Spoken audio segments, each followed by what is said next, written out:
ब्राह्मण बाहर से आए हुए हैं, तो ब्राह्मण बाहर से नहीं है।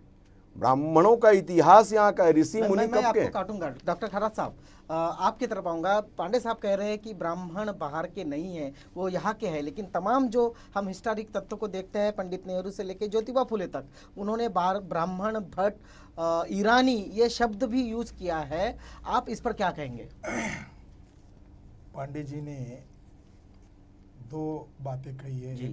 एक शब्द खेल है वो कि आर्य अलग है, ब्राह्मण अलग है। मनुस्मृति में या श्रुति स्मृति में इनको द्विज कहा है। द्विज का मतलब है दो बार जन्म लेना। एक माँ की कोख से जन्म लेना पहला जन्म है जी, और ब्राह्मण को 8वें, क्षत्रिय को 9वें, वैश्य को बाद के साल में उपनयन करने का अधिकार जी। ये त्रिवर्णी को, तो ये तीनों को द्विज कहा, तीनों को ब्राह्मण कहा, तीनों को और एक शब्द विप्र कहा, तीनों को और एक शब्द आर्य का, उनके धर्मशास्त्र के मुताबिक।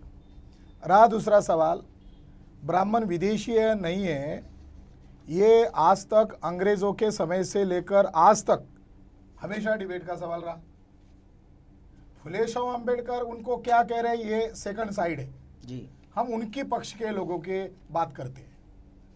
1903 में बाल गंगाधर तिलक ने किताब लिखी आर्टिक्ट होमिन दी वेदास।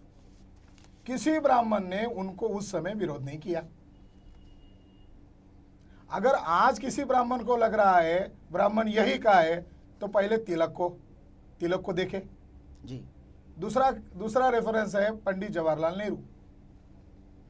उनकी दो फेमस किताब है, एक है डिस्कवरी ऑफ इंडिया और दूसरी किताब है लेटर्स टू इंदिरा।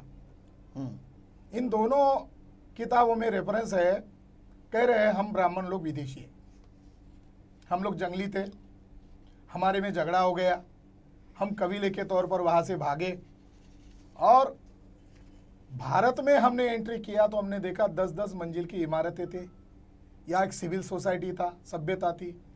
हमारे आक्रांता लोगों ने हथियारों का इस्तेमाल किया, धोखाधड़ी से यहाँ की सभ्यता को नष्ट किया, ये उनका कहना है। फिर महात्मा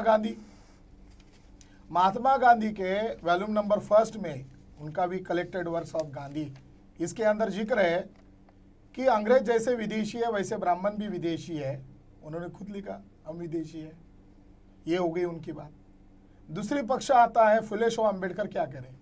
ज्योतिबा फुले एक ही लाइन खींचकर कह रहे हैं ये आर्य भट्ट ईरानी ब्राह्मण भारत के नहीं है, ये विदेशी है, और हम शूद्र अतिशूद्र लोग यहाँ के नेटिव पीपल हैं, हम मूल निवासी हैं।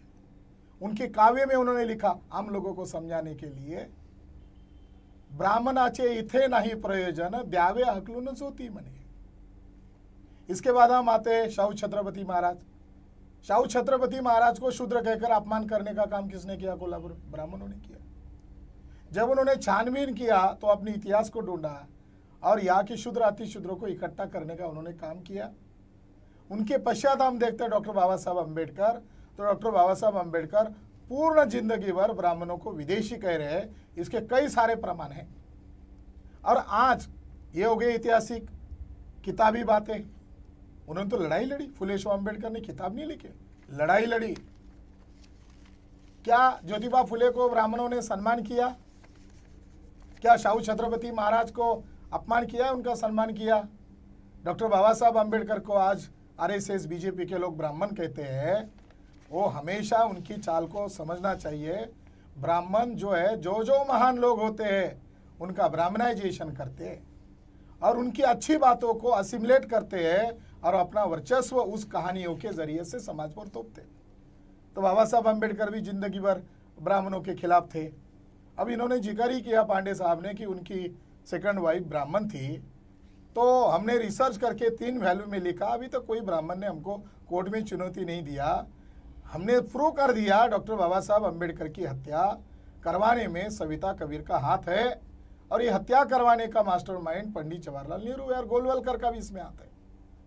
बाबा साहब अम्बेडकर 4 दिसंबर तक पार्लियामेंट में नेहरू के खिलाफ आवाज उठा रहे, 5 दिसंबर तक लेट नाइट तक काम हो रहा है।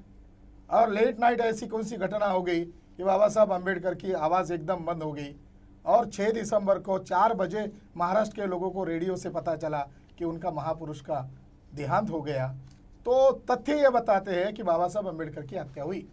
अब किसी ब्राह्मण को ऐतराज है तो कोर्ट में जा सकता है, एक बात। दूसरी बात, एक तथ्य इस मौके पर बोल देना चाहता हूँ, सब्जेक्ट छेड़ा इसीलिए, बाबा साहब अम्बेडकर की मृत्यु की जांच करनी चाहिए, ऐसा उनके अनुयायियों ने डिमांड किया। अवले बाबू आपके नागपुर के थे, उन्होंने 6 दिसंबर को बड़ी सभा में कहा बाबा साहब अम्बेडकर की हत्या एक ब्राह्मण औरत ने किया, उनको अरेस्ट किया तुरंत, और तुरंत 2 घंटे बाद उनको रिहा किया। क्यों रिहा किया? आपकी जानकारी के लिए बताता हूँ, दर्शकों की जानकारी के लिए बताता हूँ, बाबा साहब अम्बेडकर की मौत की जांच की जाए, इसीलिए सरकार ने डीआईजी सक्सेना आयोग का गठन किया था। आज तक सुभाष चंद्र बोस की परिवार वाले लोग उनकी हत्या हुई या नहीं हुई इस पर डिबेट कर रहे हैं, मीडिया दिखा रहा है। लाल बहादुर शास्त्री की ताशकंद में इंदिरा गांधी ने हत्या की, ऐसा लाल बहादुर शास्त्री के परिवार वाले लोग डिमांड कर रहे हैं, उसकी चर्चा हो रही है। महामानव डॉक्टर बाबा साहब अम्बेडकर 2500 साल की गुलामी जिन्होंने भारत के तमाम लोगों को आज़ाद किया, उनकी मौत को लेकर मीडिया क्यों नहीं बोल रहा है? डीआईजी सक्सेना आयोग का रिपोर्ट 63 साल हो चुके, अभी भी संसद के अंदर कैद है। ना कांग्रेस इसको खोलना चाहती, ना बीजेपी इसको खोलना चाहता है। तथ्य यही है, सिद्धांत के आधार पर ब्राह्मण विदेशी है, व्यवहार के आधार पर ब्राह्मण विदेशी है, और डीएनए के आधार पर ब्राह्मण विदेशी है। मैं आपको रोकूंगा भाऊ साहब, मैं आपके तरफ आऊंगा। तथ्य के आधार पर, इतिहास के आधार पर, और सबसे आखिरी में जो जिसको हम विज्ञानता से जोड़ते हैं, डीएनए जांच की जाए।